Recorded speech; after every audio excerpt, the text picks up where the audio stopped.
All right, welcome. In Lecture 6, we're going to continue talking about the Declaration of Independence, but we're going to talk about it as a literary creation. We've talked about the history of the document, but let's talk about the document itself. As Americans, we rightly see the Declaration of Independence as one of our nation's four founding documents. Those being the Declaration of Independence, the Articles of Confederation, the Northwest Ordinance, and the U.S. Constitution. But rarely do we think of it as a literary document. Nevertheless, many historians agree that it is one of the greatest literary creations in the Western tradition, an almost perfect synthesis of style and form and content. That's how I want to approach the Declaration today in Lecture 6, as a literary document. In doing so, we can divide the text of the Declaration into 5 distinct sections, those being the introduction, the preamble, the indictment of King George, the denunciation of the British people, and finally the conclusion. Now, let's start with the introduction. From the outset, the introduction to the Declaration importantly dignifies the Revolution as a contest of principle. It implies that the American cause has a special claim to moral legitimacy. Jefferson bases this claim on an appeal to natural law. In doing so, he is brilliantly outlining a principle already accepted in British law at the time. That's the idea that any law not in accordance with God's law or natural law is in fact no law at all. The reader is left really with no choice but to accept that it is the logical duty of the people, the American colonists, to resist such despotism. The most important word in the introduction itself is the word necessary, because it establishes the tone for the rest of the document. In 18th century parlance, the word necessary had even more strongly deterministic overtones than it does today. To the American colonists, necessary meant inescapable, inevitable, unavoidable, cannot be otherwise. In other words, recourse to war was lawful when it became necessary. One other thing we must point out about the introduction is that it describes the Americans as one people and the British as another. The implication of this description is that two alien peoples cannot be made one. Jefferson is making clear from the beginning of the document that a split has already happened. The Declaration is merely the formal recognition of that fact. In other words, this is not a civil war. It's a war between two separate peoples.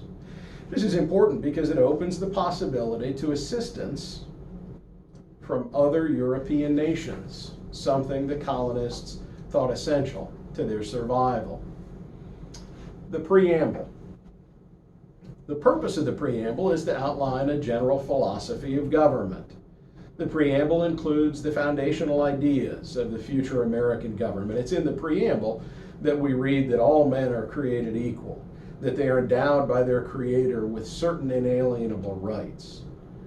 Well, who grants rights? According to Jefferson, God, not government, grants rights.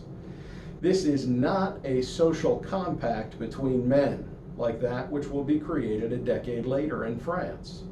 It is an effort to bring temporal law in line with natural law.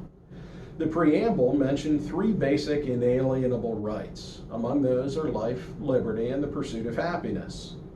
Then the preamble explains how these rights are to be protected. Quote, "To secure these rights, governments are instituted among men." End quote. This answers the question, what is the purpose of government? It's to protect rights that have been instituted by God. Lastly, the preamble explains the remedy to be imposed by the people should government lose sight of its purpose, or if government should become despotic. Again, quoting from the document, Whenever any form of government becomes destructive of these ends, it is the right of the people to alter or abolish it. Later, it's stated, it is not only the right, but the duty of the people to act against despotic government. Now, as to the style of the preamble, there is a logical progression of thought in which each proposition builds on the one before it. In other words, there is a structural unity. This style is very popular in the 18th century. It's called the style periodique. With this style, the reader is drawn to believe that the final proposition, in this case the right to revolution, the final proposition is proven by the preceding propositions. It's a very, very strong model to use when arguing. You'll often see this model used in courts of law. The third section is known as the Indictment of King George III. This portion of the document takes up nearly 2/3 of the entire document. It includes, as I said in the previous lecture, 28 separate charges or crimes alleged against the king by the Second Continental Congress. To prove the king's tyranny, the writers suggest the facts be submitted to a candid world. Candid, in this case, means free from bias or malice, fair, impartial, just. The implication is that any impartial reader will see the case plainly. Use of the word facts has added meaning in the 18th century as well. At the time this document was written, facts were something to be used in legal documents, not position papers. So this language carries more weight than it would today. The use of the word facts also harkens back to the 16th and 17th century, meaning which denotes an evil deed or crime. By listing the king's crimes, the author creates the impression of a piling up of these facts against a guilty party. The technique also provides a rhythmic cadence, signaling blow after blow suffered by the colonists. I always tell my students the Declaration of Independence is a document not meant to be read silently, but rather read aloud. And I encourage them to go home and, in the privacy of their home, read that document out loud, and you can immediately pick up that cadence. Again, it's blow after blow after blow, perpetrated by the king against his subjects. Again, providing evidence that he's a despot and he no longer merits their loyalty. Notice also in this section the use of value-laden verbs near the end of this list of crimes. Verbs like plundered, ravaged, burnt, and destroyed. This is meant to evoke strong emotions in the reader. Also as important is the ambiguity of the charges. There are no names, no dates, no details, because these charges are ambiguous. What the Declaration doesn't say is on Tuesday, April the 2nd, 1775, King George III did this, this, and this. That's much too particular. The charges are much more ambiguous. And because they're ambiguous, it makes it much, much harder for the king to refute. The fourth section of the Declaration is known as the denunciation of the British people. And there was going to be a lot of disagreement over this section between Thomas Jefferson and John Adams. This portion of the Declaration, as I just said, was a big area of contention between Jefferson, who really wanted to condemn the British, wanted to condemn his British brethren, and others like John Adams, who recognized it was not politically expedient to alienate those who might be sympathetic to the colonist cause. Jefferson's original denunciation, which doesn't make it into the final document, his original denunciation was much more strongly worded.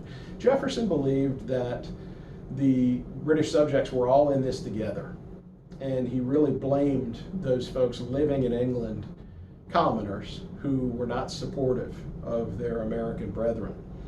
Adams worried that Jefferson's strong denunciation might offend people like Edmund Burke, the Irish member of British Parliament who had spoken on behalf of the American cause and who had spoken against the king.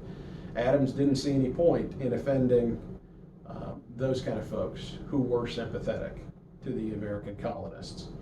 In this section, in the section on the denunciation to the British people, in this section, the author finishes the case for independence by restating that the Americans and the British are two distinct peoples. That brings us to the conclusion.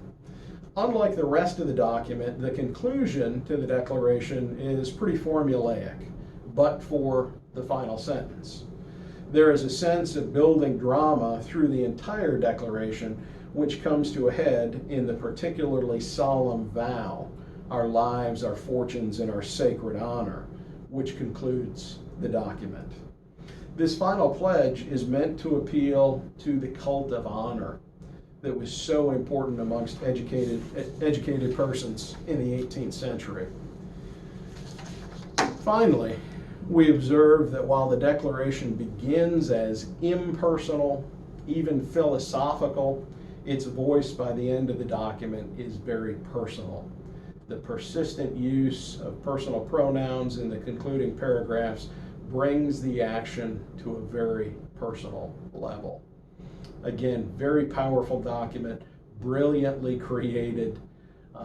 Jefferson would take his copious notes during the day. That five-man writing committee would meet in a tavern at night. He would take more notes based upon their discussions, and then he'd go back to his boarding house and he would write for several hours each evening. It was an especially painful process for Jefferson because when he'd come back in the morning, he thought he had created something quite good, and it would be shown to the members and they would go through it, much like teachers go through term papers, and they would cross words out and suggest alternate verbiage. And again, this is very, very difficult for Jefferson. He had a pretty high opinion of his own ability. Nevertheless, over a period of months, they create one of the greatest documents in the history of the world. Thanks a lot.